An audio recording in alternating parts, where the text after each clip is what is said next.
Quero convidar você a abrir comigo no texto de Hebreus, carta aos Hebreus, capítulo 9, versículos 23 a 28. E esse texto nos prepara para o tempo de mensagem,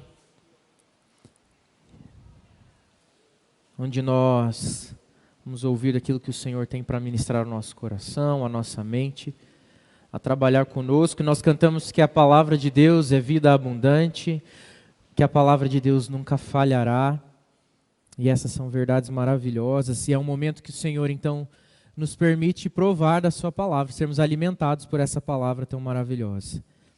E tudo pode passar, mas a palavra do Senhor, ela realmente permanece para sempre. E o texto de hoje, que nos leva a alguns ensinamentos sobre o Evangelho de Cristo Jesus e sobre verdades da palavra, ele nos ajuda. Esse texto nos ajuda, e as suas verdades nos ajudam a nós alinharmos o nosso coração àquilo que é verdadeiro na pregação da palavra do Senhor.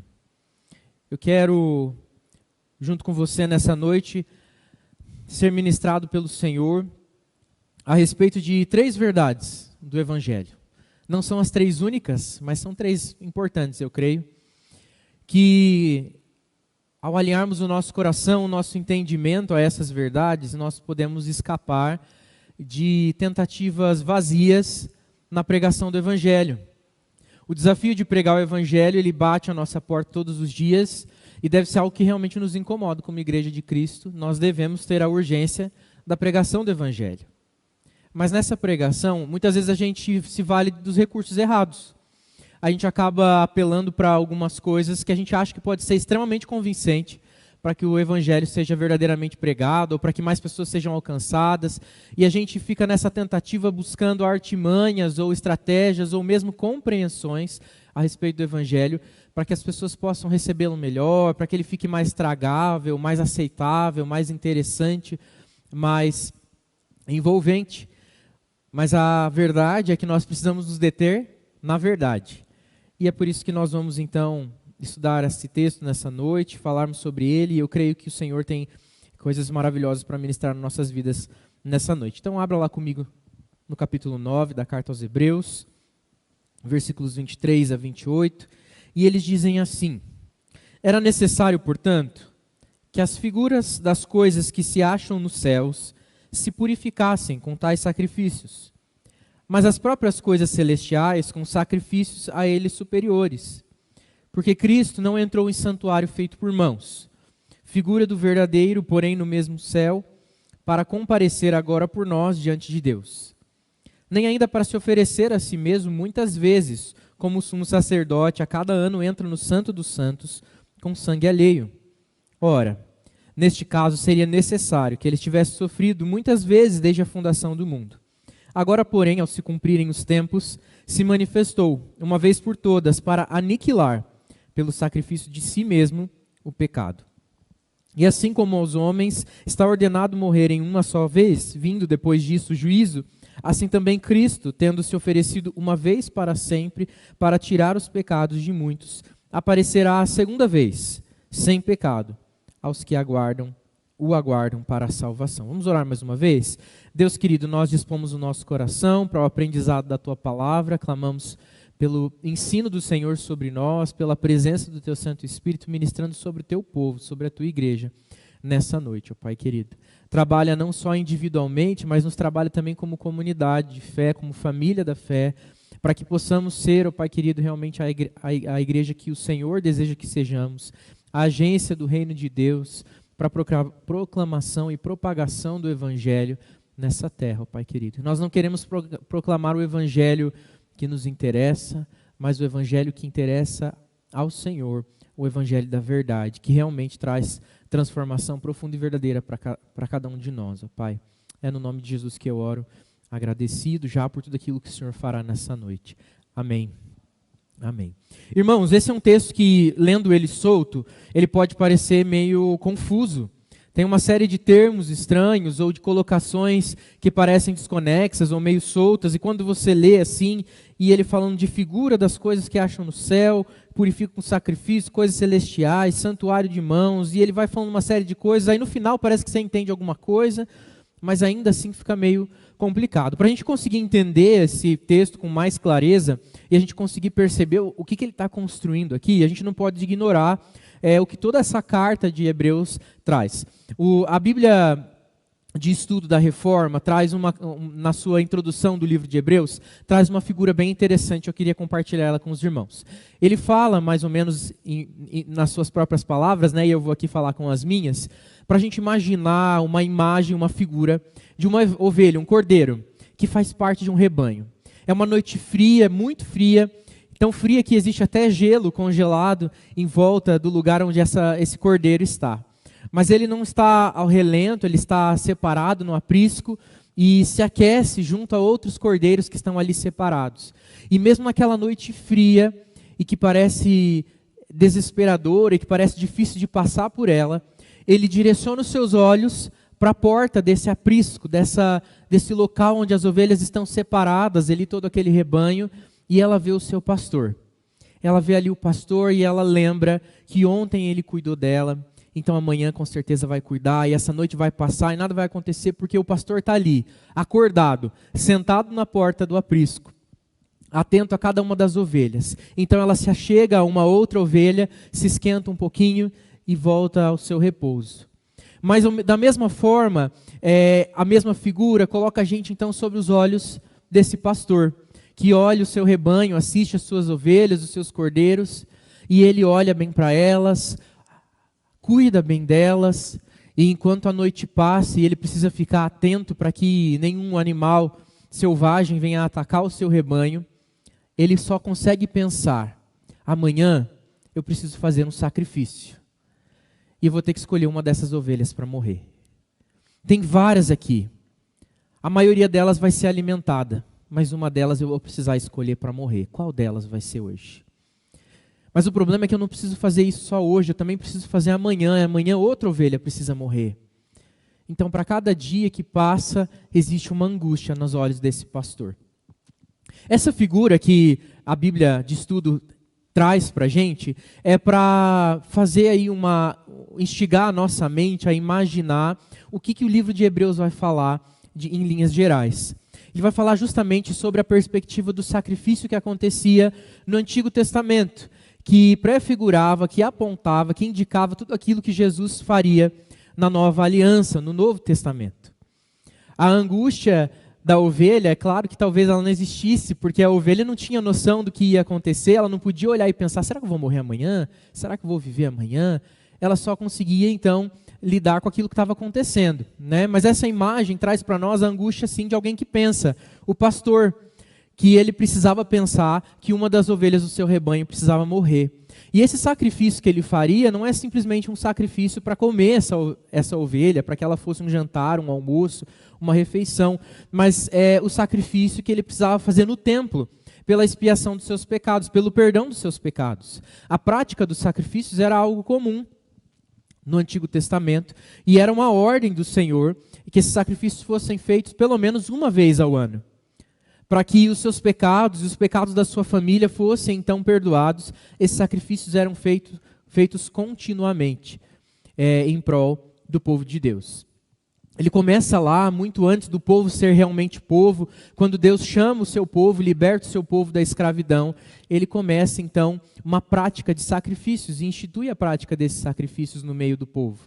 Eles precisavam fazer isso para lembrar que o Senhor os tinha libertado no Egito, mas também para lembrar que pelo derramamento de sangue há o perdão, a remissão dos pecados. E que esse animal simbolizava então a vida nossa, que não foi tomada, mas no nosso lugar morria um animal pelo perdão dos nossos pecados. Se nós merecíamos a morte, aquele animal então representava a cada um de nós, ou a cada um do povo naquele tempo, para que ele pudesse então ter os seus pecados perdoados.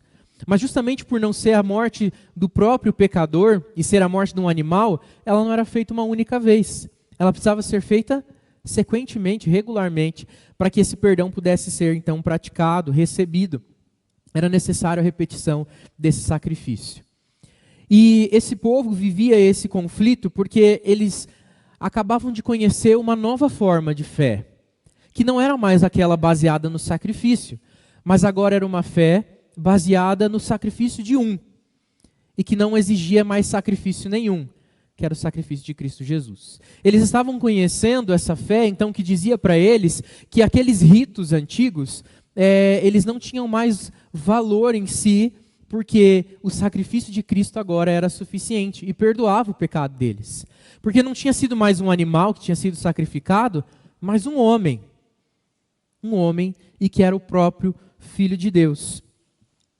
Não precisava então mais viver com isso. E agora eles precisavam somente olhar, crer e viver debaixo do senhorio desse supremo pastor que os cuidaria, mas que também é o carneiro, o cordeiro perfeito que tira o pecado do mundo. Jesus passa a ocupar então essas duas posições.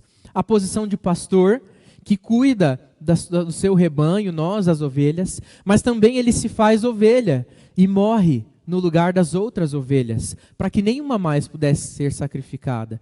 Para que essa visão, essa figura ali, utilizada pelo autor da Bíblia de Estudo, não precisasse mais existir a angústia de um pastor que precisava olhar todos os dias e pensar, qual vai morrer hoje? Qual vai morrer hoje? Não precisa mais. Jesus, o bom pastor, se faz ovelha e se sacrifica por nós.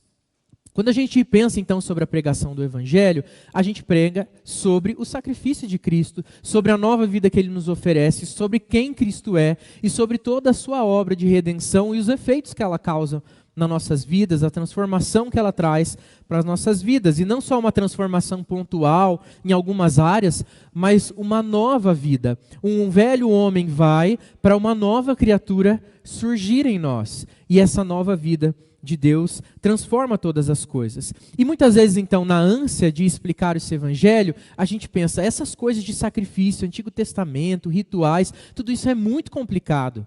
Eu preciso trazer essa mensagem de maneira mais simples. Então, como que eu vou explicar isso para as pessoas? Como que eu vou levar isso para as pessoas? E aí a gente, então, acaba buscando, às vezes, alguns atalhos, algumas formas que podem ser extremamente enganosas e não dizem respeito daquilo que a palavra realmente diz. Então, nós vamos explorar esse texto que fala sobre o sacrifício de Cristo Jesus e alguns dos seus efeitos e entender algumas verdades importantíssimas na hora de nós compartilharmos o Evangelho. Para que a gente não compartilhe um evangelho que pareça atrativo, mas que seja mentiroso. E para que a gente também não viva um evangelho que pareça atrativo só porque conforta o nosso coração, mas que não é a verdade. E a primeira lição, a primeira verdade importante sobre o evangelho que eu gostaria que a gente observasse nesses primeiros 2 versículos, 23 e 24 que nós lemos, é que o evangelho não tem fundamento em um acontecimento terreno. Quando nós pregamos o Evangelho, a gente precisa afirmar sobre o que Jesus fez, não é verdade? A gente precisa dizer para as pessoas, Jesus veio ao mundo, nasceu nesse mundo como homem, nasceu lá, Maria era sua mãe, foi anunciado, por obra do Espírito ele foi concebido, ele veio, pisou nessa terra, viveu entre nós, e isso é verdadeiro. Mas a obra do Evangelho não se baseia em um acontecimento terreno. E aqui eu não quero confundir você, e não quero dizer para você que você vai, a partir de hoje, não falar mais sobre o que aconteceu com Cristo aqui na terra. Mas pensar que o fundamento do Evangelho não é o acontecimento terreno. Vamos olhar para o texto mais um pouco? Ele começa dizendo assim, que era necessário, portanto, que as figuras das coisas que se acham nos céus se purificassem com tais sacrifícios. Vamos lá, vamos devagar, né? Que tais sacrifícios são esses? O texto anterior, se você depois pegar lá em casa, na sua casa, e ler o capítulo 9 inteiro, ele está falando sobre as práticas dos sacrifícios que eram feitas no Antigo Testamento. Ele cita toda a estrutura do tabernáculo, ele vai dizendo tudo que existia dentro desse tabernáculo, e ele vai dizendo também que o porquê dessas práticas existirem. Era um sacrifício feito pela remissão de pecados do povo, de que lá Moisés recebeu então de Deus como deveria ser feito tudo isso, e ele então faz um sacrifício e joga do sangue do animal sacrificado sobre todos os elementos do templo, para que tudo aquilo fosse separado para o trabalho de Deus no meio do povo para o perdão de pecados. E aí, se a gente vai voltar lá no Antigo Testamento e lembrar do tabernáculo, que era aquela estrutura de cabana, né, de uma barraca, uma espécie de barraca feita especificamente para a adoração de Deus, e ali Deus se manifestava e simbolizava, e de fato Deus se manifestava diretamente ali como a sua presença no meio do povo, dentro daquele tabernáculo. existia um objetivo para aquilo, e aquilo não era feito de qualquer jeito. Não era simplesmente uma porção de panos que era esticada e dizia, aqui agora é a nossa igreja por enquanto. Não, existia todo um processo. Deus deixou bem claro como Ele queria que isso fosse feito. Então existiam vários elementos. Um candelabro, existia a mesa com os pães da propiciação, existiam um véu, existiam partes desse templo, existia a arca da aliança, dentro dessa arca, maná, né, uma porção do maná que eles receberam no deserto, o cajado, né, o bordão de Arão que floresceu, enfim, vários elementos ali que o Senhor separou, e eles tinham um simbolismo, e os sacrifícios feitos ali indicavam alguma coisa. E o que eles indicavam? Indicavam algo muito maior, algo que viria a acontecer. Um sacrifício que seria feito de uma vez por todas, o sacrifício de Cristo. E aí ele diz que tudo isso que aconteceu lá era uma figura. Tudo isso que tinha no tabernáculo, todos esses elementos e todos esses rituais, eram apenas uma figura. Figura do quê? A figura do que realmente aconteceu num âmbito espiritual. Pense conosco, pense comigo. Nós temos limitação na nossa compreensão, não é verdade? Se você quer explicar algo muito difícil para uma criança, você usa recursos lúdicos. Sejam imagens, figuras, um filme, um desenho, você faz um teatro, você mostra aquilo de alguma coisa muito clara. Diante da sabedoria de Deus, diante da sua grandeza, diante de toda a realidade da eternidade, eu e você somos como crianças. Nós não temos condições de compreender tudo aquilo que a realidade espiritual representa. O que Deus fez lá, quando Ele estabelece todas essas figuras e tudo isso que aconteceu no Antigo Testamento, Ele está permitindo que nós possamos vislumbrar com os nossos sentidos naturais verdades espirituais, ainda muito limitadas, de maneira muito limitada. A nossa compreensão não vai muito além. Mesmo que você consiga esclarecer para uma criança um assunto muito complicado, ela nunca vai poder dar uma aula sobre esse assunto, porque é um assunto complicado. Ela precisa amadurecer, ela precisa crescer, ela precisa desenvolver a sua cognição para chegar num ponto que ela possa ensinar sobre esse assunto com clareza e profundidade. Então Deus permite que nós possamos entender, dentro da nossa limitação, com todos esses símbolos, aquilo que acontece numa realidade espiritual. Então era necessário que essas figuras, todas essas coisas que se acham nos céus, ou seja, na realidade espiritual, se purificassem com sacrifícios. E os sacrifícios feitos eram de animais, insuficientes, coisas terrenas. Animais, coisas terrenas, dentro de um tabernáculo terreno, com um profeta terreno, com um sacerdote terreno, ele era feito de maneira terrena, que é insuficiente para alcançar um âmbito espiritual. Então era preciso que esses sacrifícios fossem feitos com coisas espirituais, superiores às coisas terrenas. O que tudo isso aqui quer dizer, né? O que eu estou explicando tudo isso? O que eu quero dizer com isso? O texto está dizendo para a gente que existe uma realidade de um tabernáculo que não é terreno, um tabernáculo espiritual. A Bíblia fala lá em Êxodo que Deus permitiu que Moisés visse o tabernáculo como deveria ser, e ele reproduziu esse tabernáculo.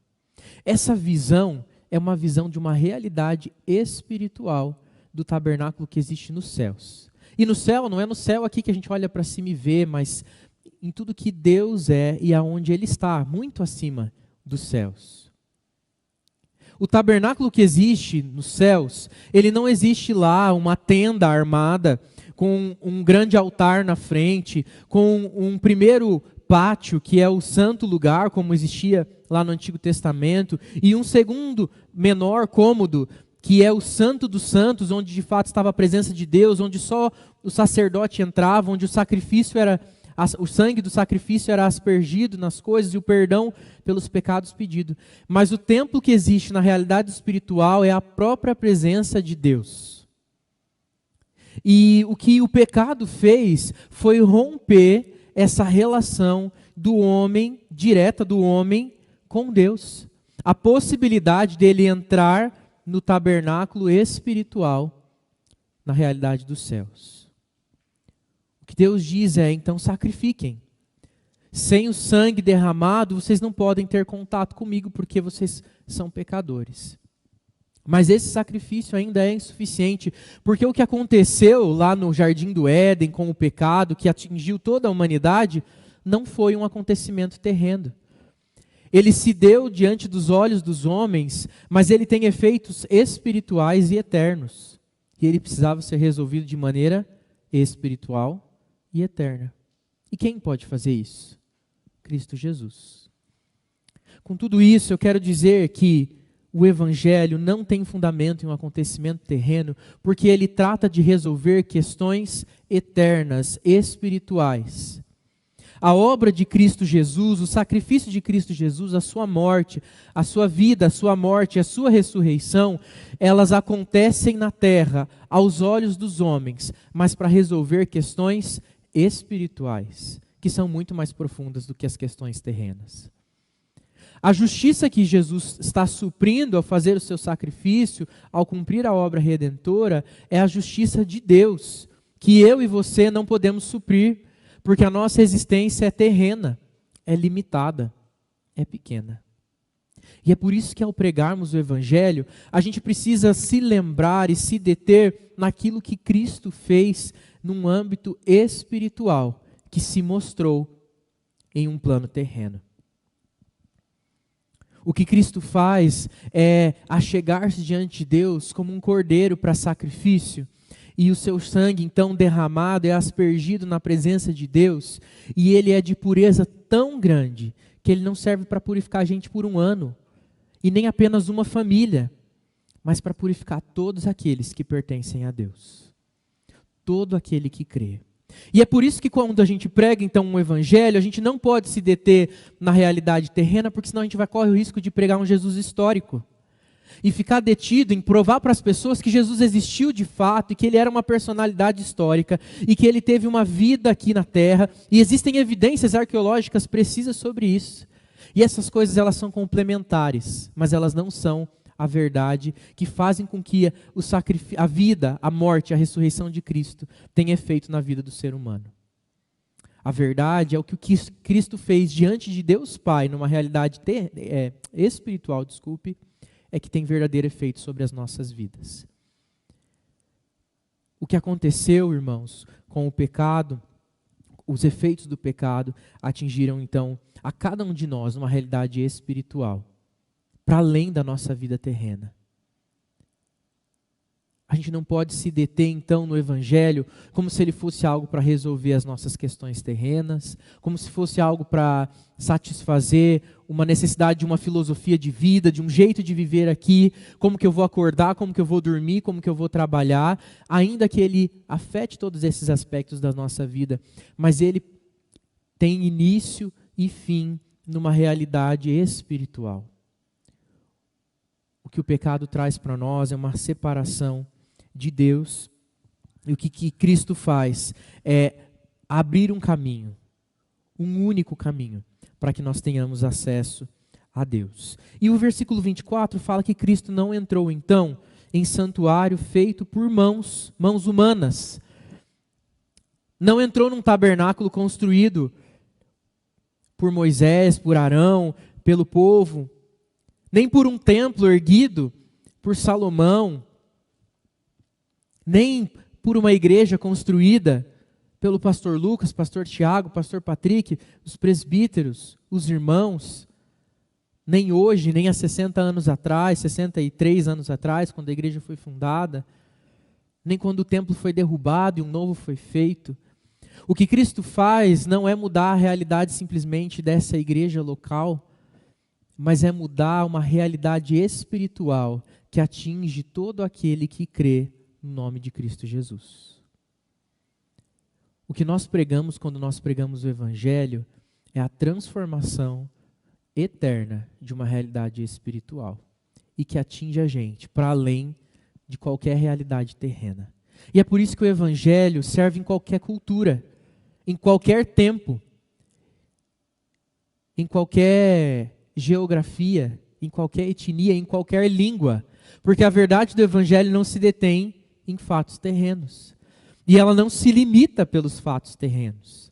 Eu não preciso adequar a realidade do Evangelho a uma realidade terrena. Eu só preciso falar da verdade do Evangelho em qualquer realidade terrena. Porque a verdade que ela tem, o efeito que ela tem, é eterno e espiritual. Então Cristo não entrou no santuário feito por mãos, que era a figura do verdadeiro, então, santuário, aquele que está nos céus, o santuário de Deus. Porém, nesse mesmo céu, para comparecer agora por nós diante de Deus, nem ainda para se oferecer a si mesmo muitas vezes. Não há mais, então,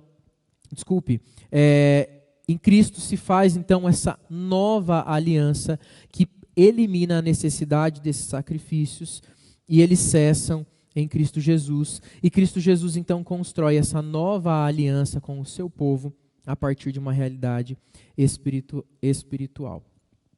Essa realidade, então, espiritual tem efeitos terrenos. Ela atinge as nossas vidas. E o pacto que Deus faz conosco em Cristo Jesus, ele é um pacto que ele mesmo é o propositor e ele mesmo é aquele que consuma esse pacto.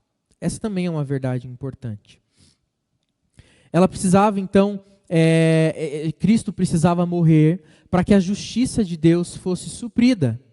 E a justiça de Deus exigia sacrifício, derramamento de sangue, a vida. A vida de quem? Dos animais? Não, do pecador. Eu e você. Mas ainda que a nossa vida fosse derramada, ela é uma vida impura. E ela servia para mim, mas Cristo queria alcançar a todos nós, e ela ainda assim nos levaria à condenação, porque a condenação era essa morte. Cristo garante para nós a vida no seu sacrifício e nos alcança pelo seu sangue, de tal forma que ele é aquele que propõe o novo pacto e é aquele que se sacrifica para a realização desse pacto. No sacrifício de Cristo, então, o pacto é cumprido perfeitamente, porque o sangue de Cristo é o único perfeito. O preço a ser pago para o acesso ao verdadeiro Santo dos Santos, a esse lugar dentro do tabernáculo, e não ao tabernáculo terreno simplesmente, precisava ser pago no templo celestial, na realidade espiritual e não na terrena. E Cristo é o único que tem acesso a isso, e é por isso que ele cumpre essa justiça. Então, se Cristo, por suas obras, alcança a justiça divina, ou seja, pela sua vida de justiça, pela sua morte, o seu sacrifício voluntário, ele alcança a justiça divina, nós podemos pensar então o quê? Nós devemos imitá-lo. E está errado essa ideia? A Bíblia não fala, Paulo fala, né, sejam meus imitadores como eu sou de Cristo, e que nós devemos imitar a Cristo. A Bíblia fala isso de várias vezes e de várias formas, que nós devemos buscar a mente de Cristo, que nós devemos seguir a Cristo, ser imitadores de Cristo. Então eu posso pensar que se Cristo fez um sacrifício e pelas suas boas obras ele alcançou a salvação, ao imitá-lo eu devo fazer a mesma coisa. E essa então nos leva à segunda lição, à segunda verdade do Evangelho, compreendida aí nos versículos 25 e 26, de que o Evangelho não serve para habilitar os homens a alcançarem a sua própria salvação. A imitação de Cristo é algo verdadeiro e a palavra de Deus fala sobre isso, mas não de uma perspectiva que nós devemos então fazer boas obras como Cristo fez para alcançarmos a salvação. Se Cristo é aquele que vai e se sacrifica, ele não diz para nós, então se sacrifique também para que você seja salvo, mas ele diz, descanse no meu sacrifício para que você seja salvo. Cristo não é um modelo do caminho de salvação, mas é o próprio caminho de salvação. E crer em Cristo nos leva à comunhão com Cristo, com Deus, Pai, novamente e eternamente. Os efeitos, então, são eternos e por isso são irrevogáveis. E aí a gente pode pregar o Evangelho não de uma perspectiva de fundamento terreno, mas uma perspectiva espiritual. E, em segundo lugar, não de uma perspectiva que nos leva à salvação própria, mas de uma perspectiva de que Cristo é a nossa salvação. Ao pregar o Evangelho, a gente pode correr o risco de querer convencer as pessoas que elas precisam fazer muitas coisas boas para alcançar a salvação em Deus. Que eles precisam então começar a vir à igreja, que eles precisam então se envolver com o trabalho da igreja, e fazer muitos serviços aqui. Que eles precisam fazer obra social e que ao ajudar as pessoas, Deus vai olhar para eles e dizer, esse é bom e eu o aceito perto de mim, eu o quero perto de mim, eu vou salvar ele porque ele mostrou ser uma pessoa maravilhosa. Ou ele pode querer dizer para você que você precisa de uma conduta moral invejável, que você precisa ser um bom amigo, que você precisa ser uma pessoa que contribui financeiramente com a obra de Deus. Mas esse não é o verdadeiro evangelho. O verdadeiro evangelho nos diz que a obra de Deus, a obra de Cristo, num âmbito celestial, com efeitos eternos, é a única coisa necessária para nos salvar. Crer em Cristo, na sua obra de redenção, é a única coisa necessária para nos salvar. Então por que nós imitamos a Cristo? Porque fomos salvos por Ele. A imitação de Cristo não é caminho para a salvação, mas é consequência da salvação. E por isso, ao pregarmos o Evangelho, cuidado para não pregar para as pessoas uma vida de igreja. Cuidado para não pregar para as pessoas uma cartilha de moralismo. Cuidado para não viver um Evangelho como se Cristo estivesse esperando de você um grande desempenho. Cuidado para não esperar que Deus te salve porque você foi bondoso. E esse é um risco que eu e você corremos constantemente. Até porque a gente tem uma facilidade grande de falar isso dentro da igreja, e mesmo nós como pastores falamos disso. Olha, você precisa andar uma vida justa. Olha, você precisa ser correto. E às vezes a gente acaba pensando que isso é para alcançar a salvação, quando isso deve ser a consequência do salvo. Mas o que basta, mesmo quando a nossa limitação e o nosso pecado mancham o nosso coração, o que basta para sermos salvos é crermos em Cristo Jesus. Crermos na sua vida, na sua morte, na sua ressurreição e na sua vitória sobre o pecado e a morte. Nós não pregamos uma religião de rituais. Nós não pregamos uma religião de comportamento. Nós queremos pregar um Cristo gracioso, que nos alcança pelo seu amor e não com base no nosso desempenho. O evangelho a ser pregado é de um Deus que não pede que nós façamos algo para que sejamos salvos, mas que fez tudo por nós, para que a salvação nos alcance. E nós fazemos tudo para Ele, em gratidão aquilo tudo que Ele já fez por nós. Tudo aquilo que Ele já alcançou por nós. Nos versículos 25 e 26, então, que sustentam essa lição, ele diz assim, nem ainda para se oferecer a si mesmo muitas vezes, como sumo sacerdote, a cada ano entra no Santo dos Santos com sangue alheio. O sacerdote precisava, então, como eu disse já, fazer o sacrifício repetidamente. Porque o sacrifício terreno de animais é insuficiente, mas o de Cristo não, de uma vez por todas, é suficiente para alcançar a multidão de pecados que nós temos. Você não pecou demais. Se você tem medo de se achegar a Deus porque diz, eu sou pecador demais, você está dizendo que o sacrifício dele é insuficiente, e não é. Ele é mais do que suficiente, ele transborda de graça e alcança a multidão de pecados, minha e sua. E não só minha e sua, mas de todos aqueles que se achegarem a Deus e crerem nele como seu único Senhor e Salvador. Nossos esforços não constroem, então, o nosso caminho de salvação. E nem mesmo a nossa piedade e a nossa diligência espiritual constrói o nosso caminho de salvação. Essas são benefícios da salvação, consequências da salvação, como eu disse. A base da fé é o crer que nos leva a ser, e não o fazer que nos leva a ser alguma coisa. Tem muita gente por aí, dentro das igrejas, dentro dessa igreja talvez também, buscando fazer muito para provar o que é, buscando desempenho para convencer a Deus. Mas Deus conhece o coração e Ele quer que nós creiamos e nos entreguemos a Ele por completo. E Ele nos fará ser, pelo poder do Seu Espírito que habita em nós, e não a nossa habilidade, a nossa força, as nossas boas ideias, o nosso bom desempenho. A figura inicial, então, dos aprisco nos faz ver um Cristo que não precisa do nosso esforço e morte para ter certeza que quer nos salvar. Aquela figura lá de antes, do pastor que fica sentado na porta do aprisco das ovelhas, pensando quem que vai ser sacrificado, ela perde o sentido. A ovelha não precisa se preocupar que vai morrer amanhã, a ovelha não precisa se desesperar e pensar que ela pode ser a próxima. Porque ela começa a observar uma ovelhinha sumindo, outra ovelhinha sumindo, outra ovelhinha sumindo e fala, agora eu sou a próxima, hoje é meu dia. Mas ela pode descansar, porque o pastor se fez ovelha e se entregou por todos. Todo o rebanho está seguro e salvo nas mãos de Jesus, o bom e verdadeiro pastor. E ele não é como o cordeiro da antiga aliança, que não se defende. O cordeiro da antiga aliança não sabia o que estava acontecendo, não tinha essa consciência, mas Cristo não faz simplesmente pelo controle de Deus, mas faz por submissão à vontade de Deus, sim, mas voluntariamente se coloca como sacrifício. O sacrifício que Cristo faz em meu e em seu lugar, ele visa então a nossa salvação pelo amor que Ele tem por nós, com base naquilo que Ele é e sabe sobre Ele mesmo, e não sobre eu e você. O sacrifício que Jesus faz, ele não é inconsciente, ele não é passivo, mas ele é movido pelo amor que ele sente por mim e por você.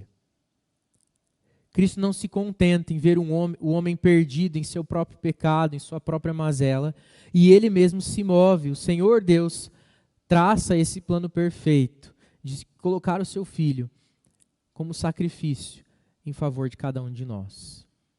Então não adianta. O nosso esforço nunca vai alcançar o favor de Deus, porque o favor de Deus nos alcança por causa do seu grande amor. Nós não precisamos viver o peso de tentar provar isso. E nem pregar para as pessoas, então, a necessidade delas muito fazerem para alcançarem a salvação e convencerem a Cristo do grande amor que Ele deve ter por nós. Mas Ele mesmo já tem esse grande amor. E é por isso que nós dizemos que Ele é o autor e consumador da nossa fé. Porque sim, Ele é aquele que nos concede a fé, mas é aquele também que permite que nós tenhamos o acesso a Deus. Ele consuma a fé pela sua morte. E faz isso com base em seu amor. Ele destruiu o pecado e toda a escravidão que esse pecado possa causar. O versículo 26 diz que nesse caso seria necessário que ele tivesse sofrido muitas vezes desde a fundação do mundo. Agora, porém, ao se cumprirem os tempos, se manifestou de uma vez por todas para aniquilar pelo sacrifício de si mesmo o pecado. Jesus não precisa morrer várias vezes. Jesus não precisa de um sacrifício contínuo, porque o seu sangue não é limitado como era dos animais, porque ele não vem de uma realidade terrena, mas ele morre como o próprio Filho de Deus, que se faz homem e se sacrifica por nós. É o pastor de ovelhas, superior às ovelhas, que vira ovelha e morre no lugar das suas ovelhas.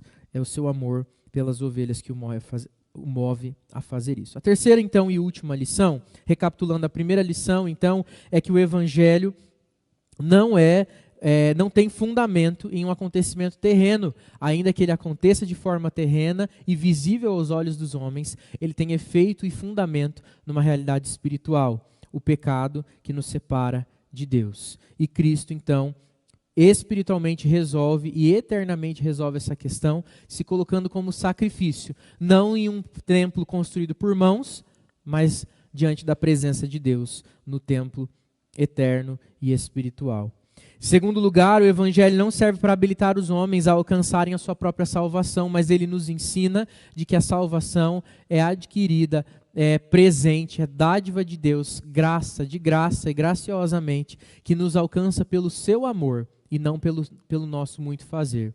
Não convencido pelo nosso desempenho, mas totalmente movido pelo seu grande amor por nós, que modifica a nossa forma de ser e de fazer, e não o contrário.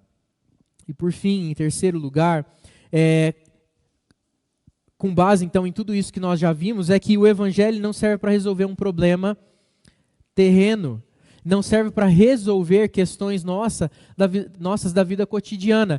Não é o objetivo do Evangelho, então. Deus não faz tudo isso para que eu e você tenhamos uma vida melhor, para que eu e você tenhamos mais conforto, para que eu e você tenhamos uma filosofia de vida, um grupo de aceitação, um conjunto de pessoas que a gente se identifica, que a gente se reúne, um ambiente social agradável. Mas assim como ela tem início numa realidade terrena, ela tem finalidade também início numa realidade espiritual, ela tem finalidade também numa realidade espiritual. E é por isso que nós não podemos viver aqui esperando que o Evangelho seja simplesmente a resposta das nossas mazelas terrenas. E tem muita gente que desiste da caminhada, ou não se firma na caminhada, ou entende que não tem valia a vida com Cristo Jesus, porque continua sofrendo nessa vida. E em nenhum momento a palavra nos engana sobre isso. O Senhor Jesus diz que a gente permaneceria tendo aflições aqui, mas que Ele venceu o mundo, porque Ele, vencendo o mundo, nos garante a vida eterna. O Evangelho responde para nós, então, questões espirituais, e é com essas que nós devemos nos preocupar. Ao pregar o Evangelho, não fale para as pessoas, então, que agora a vida dela mudou, e vai ficar tudo melhor, e que não vai ter problema mais. E tem muita gente querendo convencer as pessoas através de um evangelho da prosperidade, mas mesmo aqui numa realidade onde nós não falamos de evangelho da prosperidade, às vezes a gente quer convencer as pessoas a se ligarem a Jesus, a ficar na igreja, a vir para a igreja, porque aqui a gente tem um ambiente gostoso, porque aqui a gente aprende coisa boa, porque aqui a gente tem uma moralidade respeitosa, a gente tem boas maneiras, boas práticas, porque aqui as pessoas são interessantes, porque aqui a gente aprende a ser um bom trabalhador. O que é muito bom, e é verdade, acontece, mas essa não é a finalidade do Evangelho, resolver a nossa vida terrena. Porque mesmo quando a igreja for falha, porque é cheia de homens, mesmo quando a gente não conseguir alcançar o padrão que nos é esperado, nós falharmos, a realidade espiritual continua lá, firme e reconstruída através de Cristo Jesus, nossa com Deus. A obra de Cristo transformou a nossa realidade espiritual e eterna. E quando nós nos formos dessa vida, quando nós morrermos, nós podemos ter certeza que, independente do que sofremos aqui, estaremos em paz com Deus na vida eterna. A esperança do homem, a esperança minha e sua no Evangelho deve ser essa, de que essa vida aqui é um pequeno instante, mas a nossa verdadeira vida está lá na frente. Acompanha comigo que diz os 2 últimos versículos, que dizem assim: e assim como os homens está ordenado morrerem uma só vez, vindo depois disto o juízo, assim também Cristo, tendo se oferecido uma vez, para sempre, para tirar os pecados de muitos, aparecerá uma segunda vez, sem pecado, aos que aguardam a salvação. A gente precisa viver na esperança da vida eterna. O Conjunto Cristo da Nossa Canção tem um bom hábito, que é de cantar músicas que falam a respeito da vida eterna, do céu que virá. Às vezes a gente deixa esse assunto negligenciado, mas a gente tem buscado cada vez mais falar sobre isso aqui no púlpito, porque nós não podemos viver um evangelho que só responde questões da nossa vida terrena. Às vezes a gente fica muito preocupado, e sim, a igreja tem que ser influente nessa cultura, a igreja tem que ser relevante no ambiente que nós estamos, mas se a gente reduzir a igreja a uma agência transformadora da sociedade, nós estamos dizendo que o evangelho veio para transformar a nossa vida terrena e nos dar qualidade aqui. Quando o evangelho, na verdade, ele é muito mais profundo que isso, ele atinge a nossa realidade espiritual, nos traz paz com Deus, e é isso que nós devemos pregar. Um evangelho que tem origem e fundamento em questões espirituais, que resolve as nossas questões espirituais com Deus e que tem efeito eterno e não simplesmente aqui.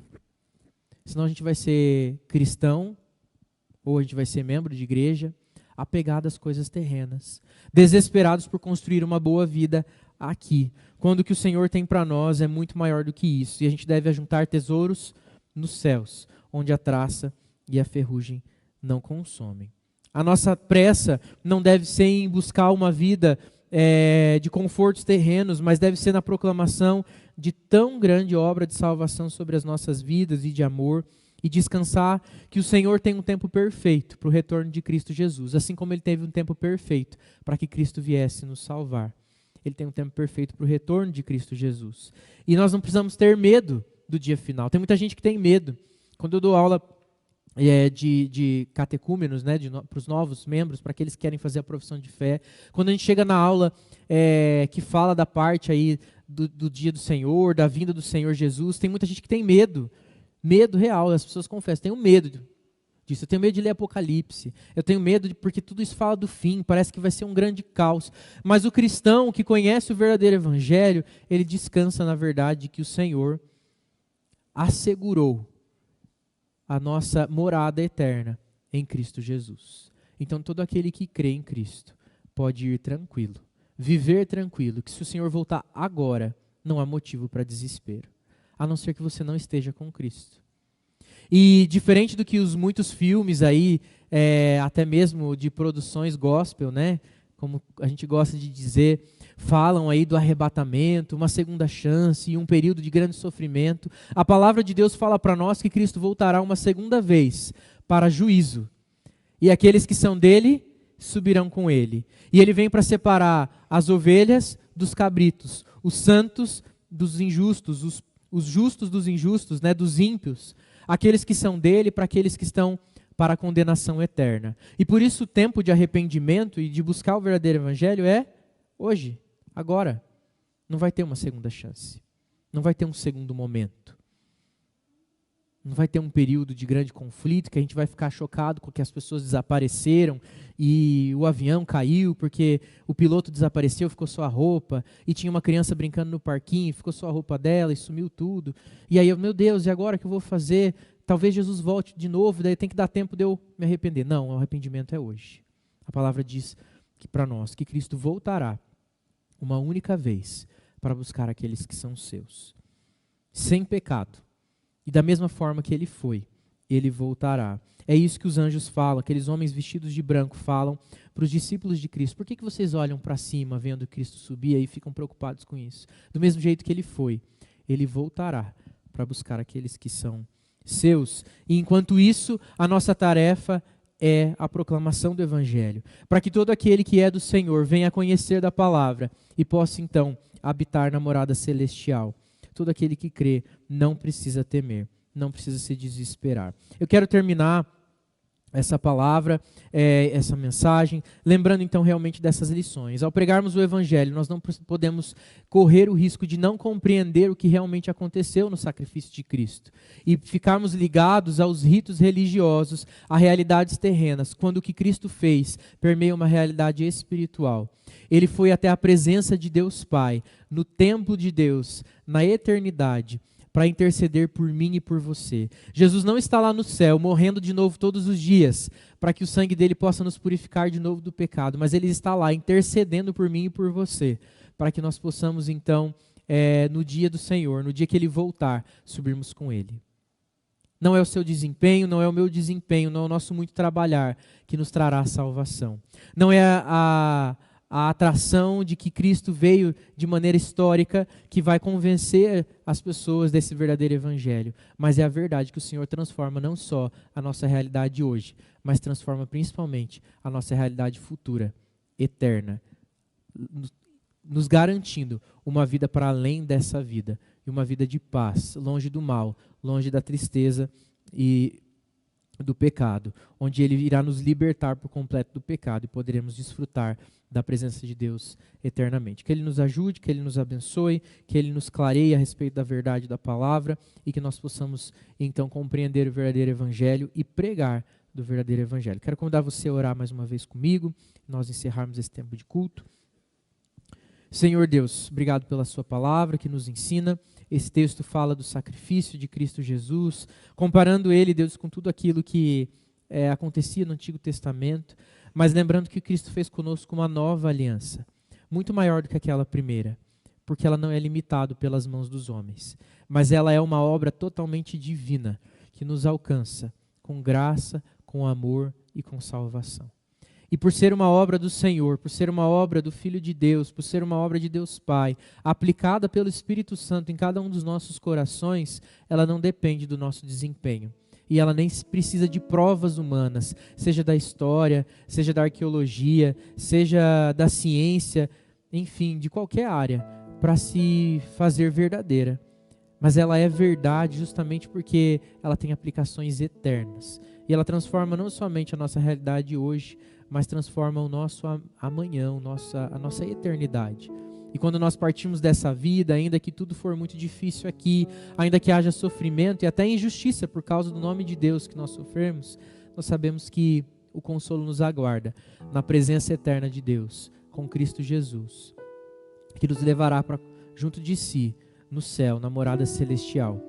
Obrigado porque o Evangelho, então, nos lembra que nós somos pó, mas que Deus é maravilhoso.